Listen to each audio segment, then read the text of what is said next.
वृक्ष मुझे बहुत प्रिय हैं, बहुत अच्छे लगते हैं। आपको भी अच्छे लगते होंगे।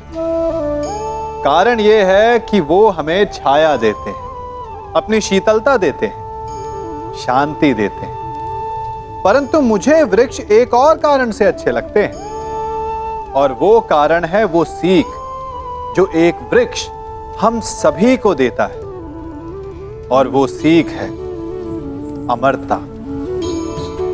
एक वृक्ष कभी नहीं मरता। मरने से पूर्व वो अपने जैसे कई वृक्ष अपने बीजों के द्वारा संसार को दे जाता है। तो अमर होने का केवल एक ही मार्ग है, और वो है जो आपके पास है। वो संसार को दो। अपना ज्ञान, अपना अनुभव, अपना आनंद बांटने में कंजूसी ना करें, कभी कृपण ना हो, तो आप संसार में सदा जीवित, सदा अमर रहेंगे। अश्वत्थामा, सावधान!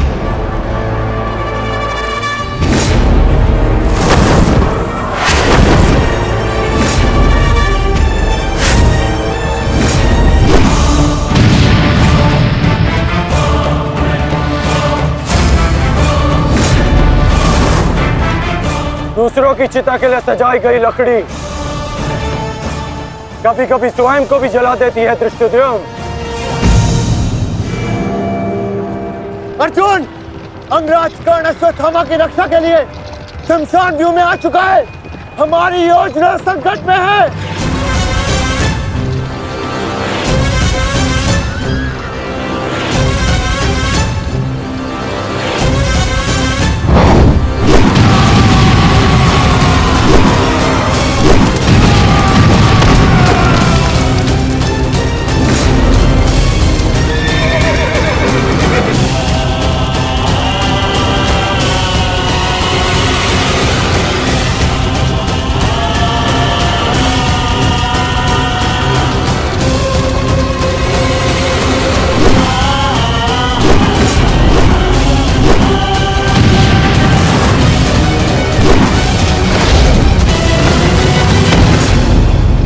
अश्वत्थामा!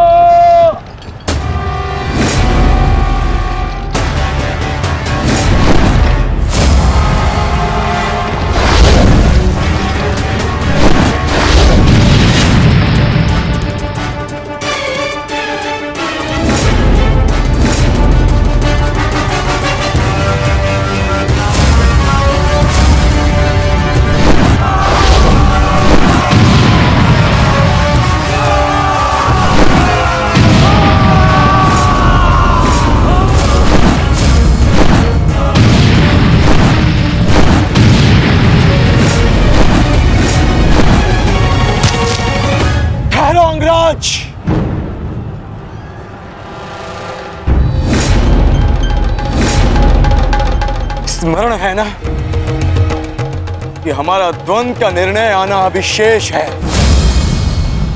मैं युद्ध का आह्वान देता हूं।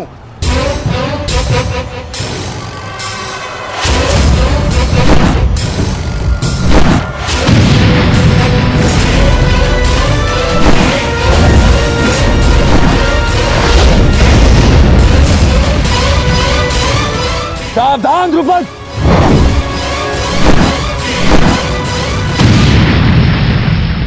मेरा ही राज्य मुझसे ही छीनकर मुझे ही आधा राज्य भीख में दिया तुम्हारे पिता ने, और जिस आधे राज्य पर तुम शासन कर रहे हो वो मुझे स्वीकार नहीं है। इस अपमान का प्रतिशोध आज अवश्य लेकर रहूंगा। जो अपनी पुत्री का अपमान होने से न रोक सके, वो अपने राज्य और अपने सम्मान की रक्षा क्या करेगा? तुम उस विषधर के समान हो जिसके विषदंत टूट चुके हैं। मेरी बात मानो और समर्पण कर दो, तुम्हारे प्राण बचे रहेंगे। प्राण तो अब तेरे नहीं बचेंगे।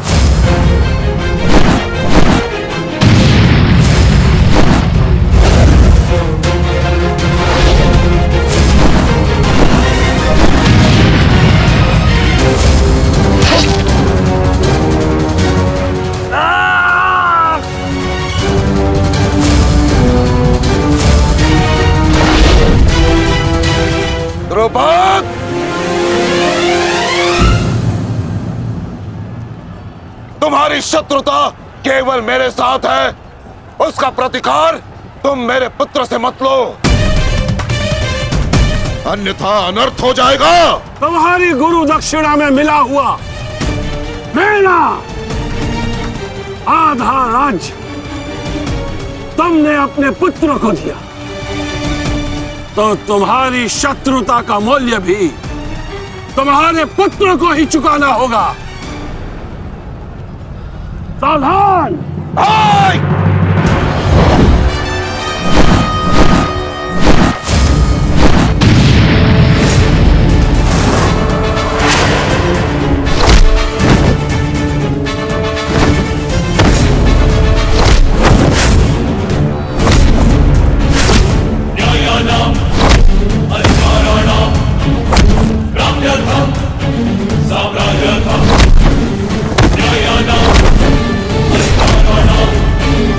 दुर्योधन, भीम ने तुम्हारे और 5 अनुजों का वध कर दिया है और अभी उसकी रक्त पिपासा बुझी नहीं है दुर्योधन।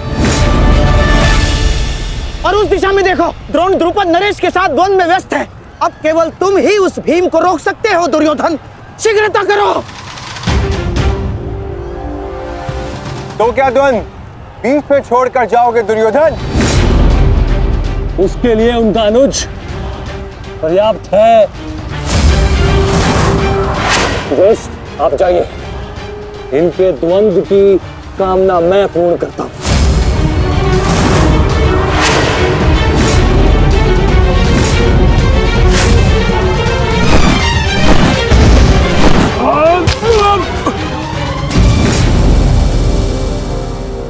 बार बार मुझे छोड़कर मेरे पिता पर वीरता क्यों दिखाते हो आचार्य? मुझसे द्वंद्व करो, मेरे जीवन का एक ही उद्देश्य है और वो है मेरे हाथों आपका वध। तब तक तुम्हें प्रतीक्षा करनी होगी धृष्टद्युम्न, क्योंकि जब तक द्रोण के हाथों में उसके शस्त्र है, स्वयं काल भी उसका वध नहीं कर सकता। और स्मरण रहे धृष्टद्युम्न, तुम्हारे साथ साथ तुम्हारे जीवन का ये उद्देश्य भी उपहास बन के रह जाएगा। शस्त्र त्यागने की क्या आवश्यकता है द्रोण? प्रेम, सम्मान, धर्म तो तुम पहले ही त्याग चुके हो।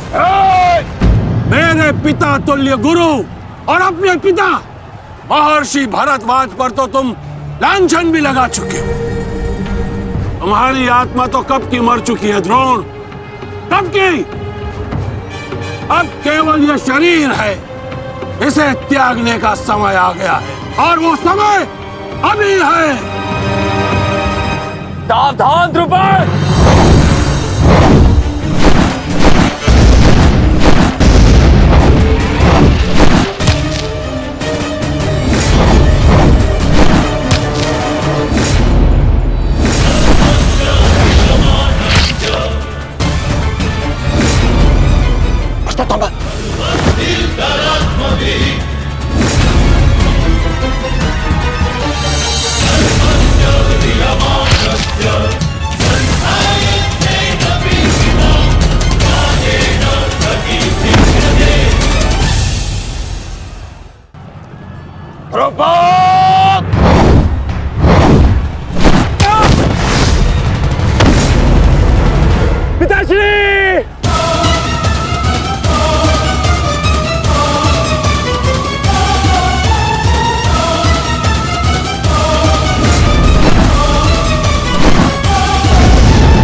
अश्वत्थामा!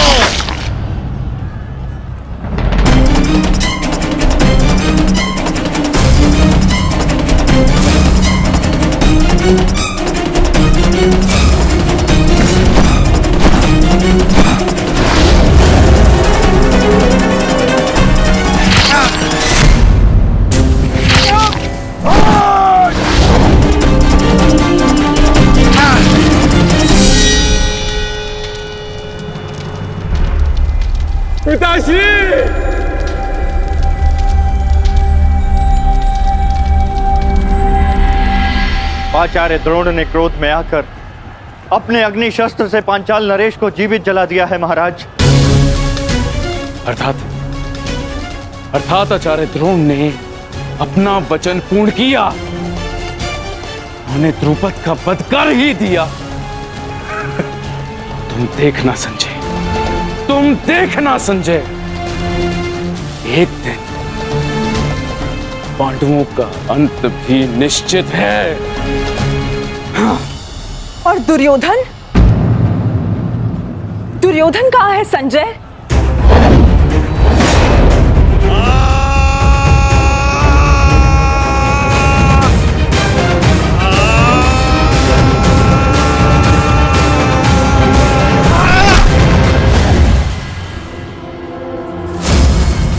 तुम्हें ज्ञात भी है, अब तक तुम्हारे 55 अनुजों का रक्त मैं अपनी गदा को पिला चुका हूं।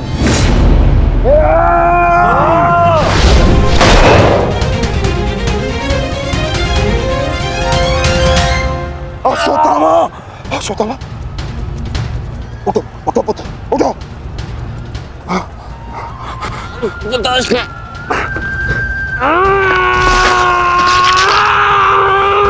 पुत्र पुत्र पुत्र, तुम बहुत अधिक चोटिल हो गए हो।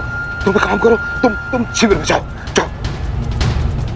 नहीं पिताश्री, मैं कोई बालक नहीं हूं पिताश्री जो इस चोट से हार जाऊंगा।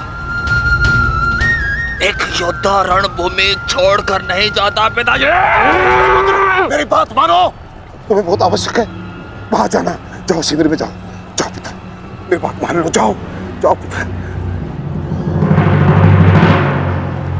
अनर्थ कर दिया तुमने द्रोण, मुझे मेरे पिता की मुखाग्नि देने का अवसर भी नहीं दिया। अब तुम्हें आर्य भी मेरे हाथों से नहीं बचा सकते।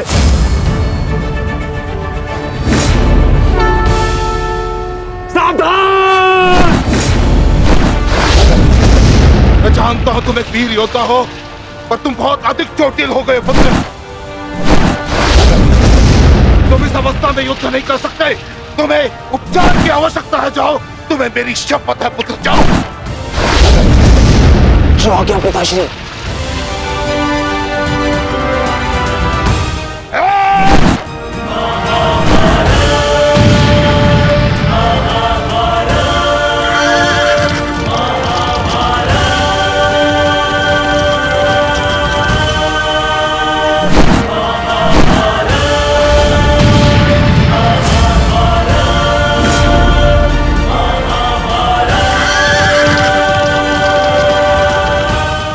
अश्वत्थामा जा रहा है पार्थ। भीम और युधिष्ठिर को संकेत भेजो।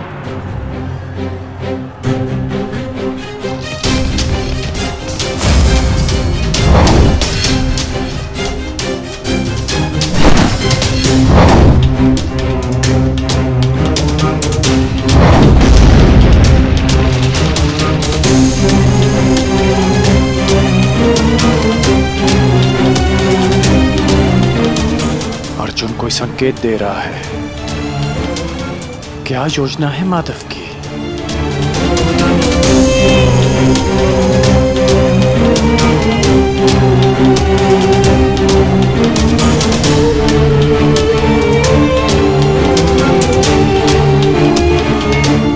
जाना तो नहीं चाहता,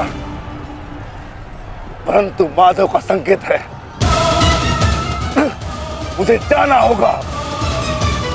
प्रतीत होता है तुम्हारे जीवन के कुछ प्रहर अभी शेष है।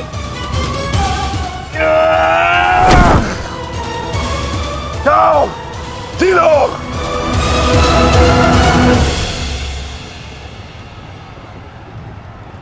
सारथी, आगे बढ़ो।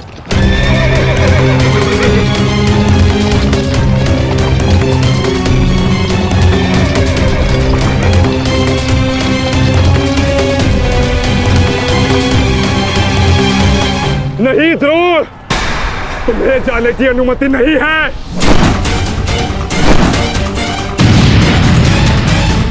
कर्ण, अश्वत्थामा की सहायता करो। वो बहुत अधिक जख्मी है और भीम उसके पीछे है। जाओ।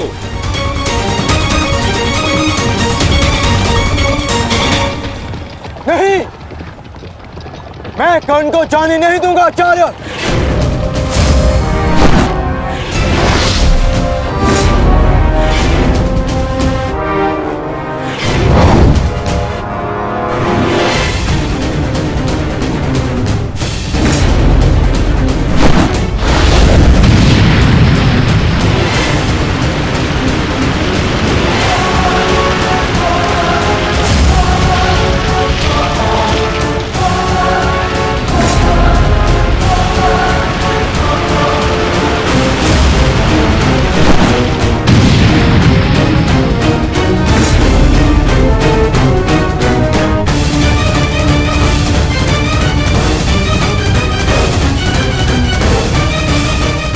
स्मरण रहे पार्थ, यदि कर्ण अश्वत्थामा की सहायता के लिए वहां पहुंच गया तो हमारी योजना विफल हो जाएगी।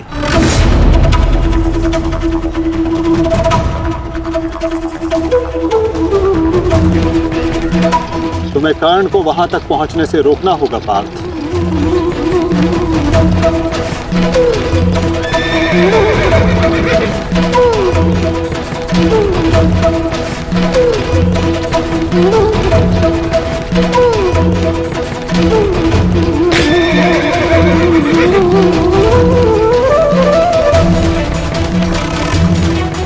हमें केवल अश्वत्थामा के साथ बने रहना है। उसे किसी भी परिस्थिति में अकेला नहीं छोड़ना है। सत्यसेन, शीघ्रता करो।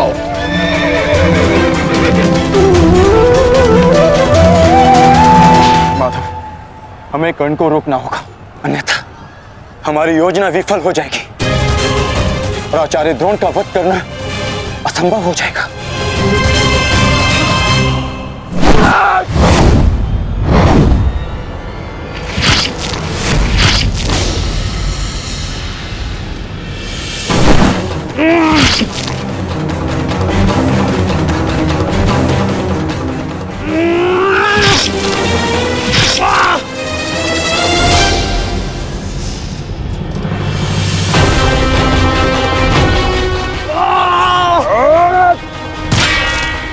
अभी भी समय है, लौटो।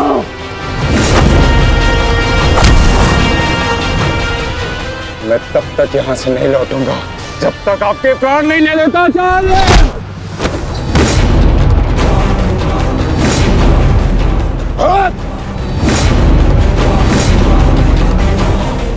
कहा था मैंने कि मैं पिता और पुत्र का वध एक दिन में नहीं करना चाहता, परंतु तुमने मुझे विवश कर दिया।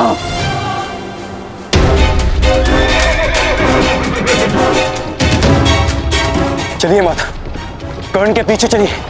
नहीं पार्थ, इस समय दृश्यद्युम्न को हमारी सहायता की आवश्यकता है और यहां से जाना हमारी योजना का भाग नहीं है। तुम आचार्य द्रोण के साथ युद्ध करो।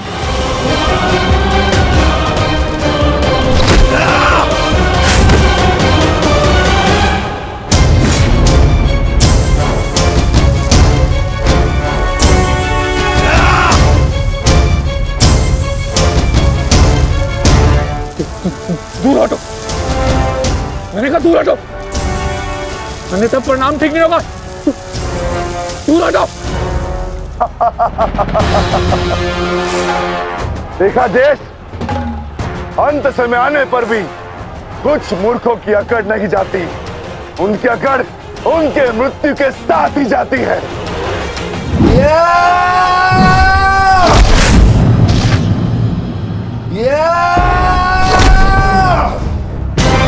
अश्वत्थामा! अब तुम्हारा अंत आ गया अश्वत्थामा। अश्वत्थामा!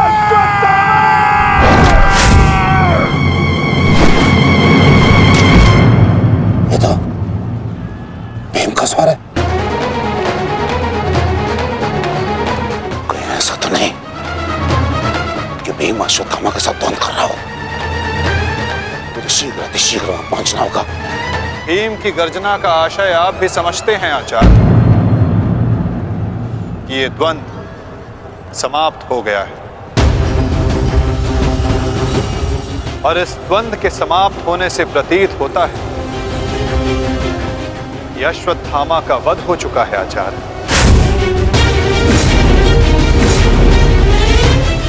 असंभव, असंभव नहीं है माधव। तो द्रोण का पुत्र अश्वत्थामा, और जब तक द्रोण जीवित है अश्वत्थामा को कुछ नहीं हो सकता। मेरा हृदय कहता है कि मेरा पुत्र जीवित है, कुछ नहीं हुआ उसे। और वैसे भी मुझे आपके बातों पे विश्वास नहीं है माधव। यही विचार पांडवों का भी था आचार्य कि युद्ध भूमि में उनके रहते हुए अभिमन्यु का वध नहीं हो सकता, उसकी मृत्यु नहीं हो सकती। परंतु ऐसा नहीं हुआ आचार्य। जब काल के रूप में जयद्रथ आ सकता है तो काल के रूप में विकोदर भीम भी आ सकते हैं। काल की गति को कोई नहीं रोक सकता आचार्य।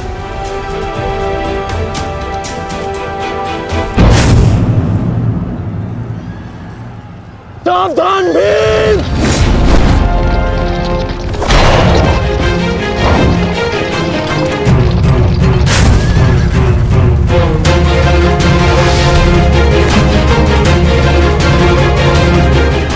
अश्वत्थामा, अश्वत्थामा, तुम ठीक हो? तुम ठीक हो? हाँ अंगराज।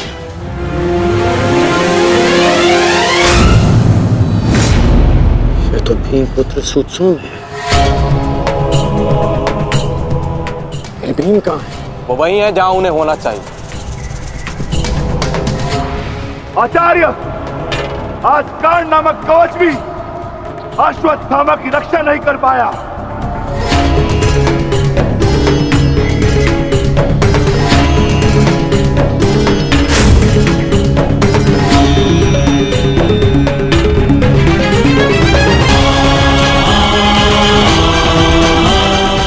ये पांडवों की योजना है, मुझे आचार्य द्रोण से दूर रखने के लिए। अंगराज, आप कहना क्या चाहते हैं? क्या कहना चाहते हैं अंगराज? आज पांडवों का लक्ष्य तुम नहीं, आचार्य द्रोण है। असत्य है ये। मेरा पुत्र अभी तक जीवित है, कुछ नहीं हुआ उसे। सत्य कहो, सत्य कहो भीम।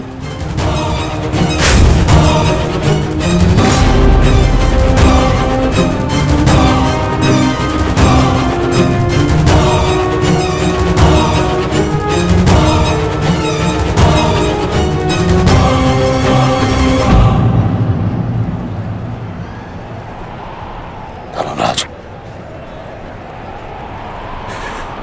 मैं तुमसे सुनना चाहता हूं, ये सत्य क्या है? कह दो कि मेरा पुत्र जीवित है। तुम्हारा उपयोग केवल मेरा ध्यान भटकाने के लिए था। मुझे इस बात का आभास क्यों नहीं हुआ? आचार्य द्रोण के प्राण संकट में है। चलो अश्वत्थामा, चलो। सत्य कह दो कि आज भी मेरा पुत्र जीवित है, कुछ नहीं हुआ उसे, कोई उसका वध नहीं कर सकता। कहता एक बार। युद्ध भूमि में तुम्हारा विकोदर भीम के साथ रहना अनिवार्य है युधिष्ठिर, क्योंकि आचार्य द्रोण जानते हैं कि विकोदर भीम असत्य बोल सकते हैं,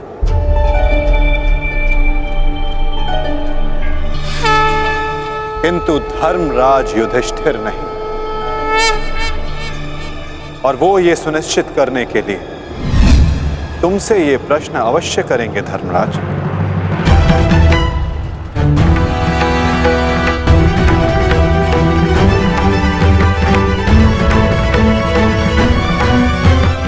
आप मेरे शत्रु हैं आचार्य, कौरवों के सेनापति। ये आवश्यक नहीं कि मैं आपके हर प्रश्न का उत्तर दूं। शीघ्र करो सत्यसेन। प्रश्न का उत्तर तुम्हें देना होगा धर्मराज। भले मैं कौरवों का सेनापति हूं, परंतु ये मत बोलो कि मैं तुम्हारा गुरु भी हूं। इसमें सत्य तुम्हें कहना होगा, बताना होगा मुझे। मेरा पुत्र जीवित है और यही सत्य है, मुझे पता है।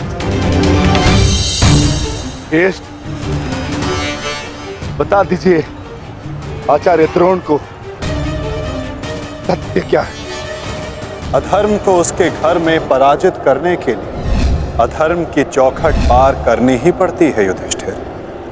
यह सत्य है आचार्य द्रोण कि भीम ने अश्वत्थामा का वध कर दिया।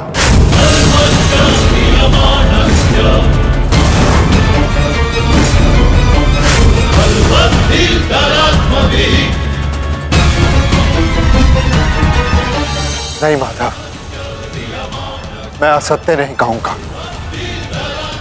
तुम्हें असत्य नहीं कहना है युधिष्ठिर।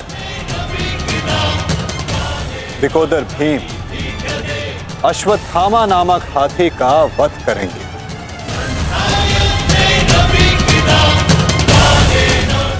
तुम्हें केवल यह कहना है कि अश्वत्थामा मारा गया। इससे ना तुम्हारा धर्म टूटेगा और हमारी योजना भी सफल हो जाएगी।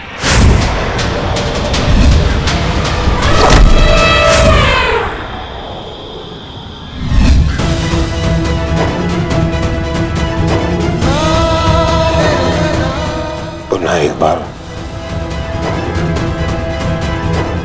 कह दो धर्मराज कि ये सत्य है।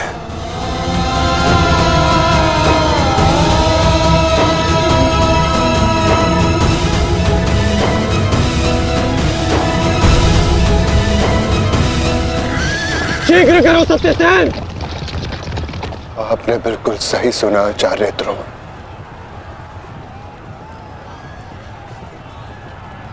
अश्वत्थामा मारा गया।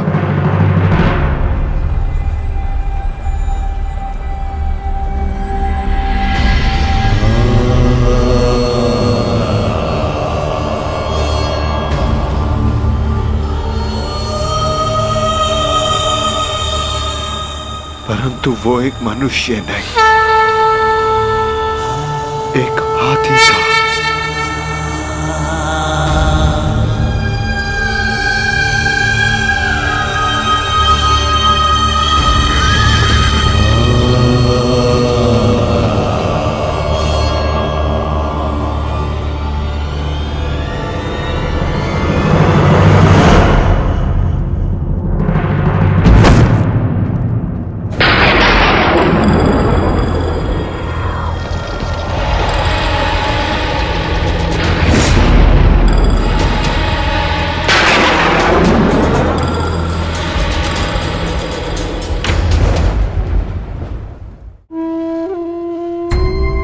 जिस पुत्र के लिए आप आचार्य से शिक्षक बन गए, जिस पुत्र के लिए आपने अपने शिष्यों से गुरु दक्षिणा नहीं मूल्य मांगा,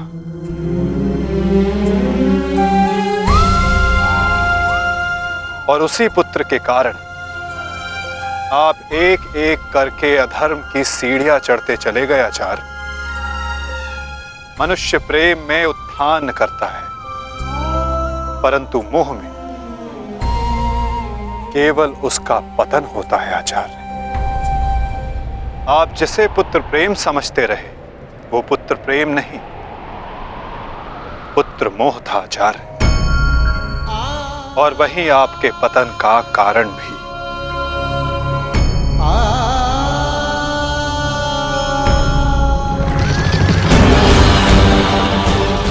शीघ्र करो सत्यसेन।